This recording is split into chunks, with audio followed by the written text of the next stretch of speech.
Hi అండి అందరికీ. ఈరోజు స్పెషల్ పాలకూర చికెన్. సో స్టార్ట్ చేసేద్దామా? ఫస్ట్ కడాయి పెట్టుకొని ఆయిల్ పోసుకొని ఆనియన్స్ వేసుకొని వేయించుకోండి.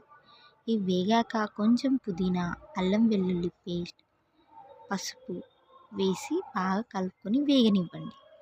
ఇప్పుడు ఇది వేగాక మనం మంచిగా చికెన్ని కడుక్కొని దీంట్లోకి వేసుకోండి.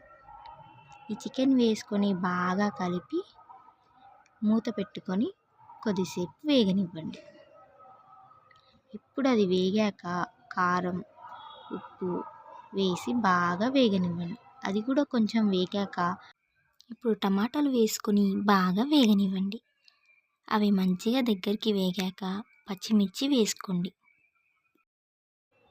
ఇప్పుడు కట్ చేసి పెట్టుకున్న పాలకూరని వేసుకోండి. పాలకూర వేసుకుని బాగా కలిపి పాలకూరని మగ్గనివ్వాలి. ఇంకా మా ఛానల్ని సబ్స్క్రైబ్ చేసుకునే వాళ్ళు ఉంటే సబ్స్క్రైబ్ చేసుకోండి, లైక్ చేయండి, షేర్ చేయండి. Thanks for watching Renuka's kitchen. ఇంతేనండి, చికెన్ పాలకూర రెడీ.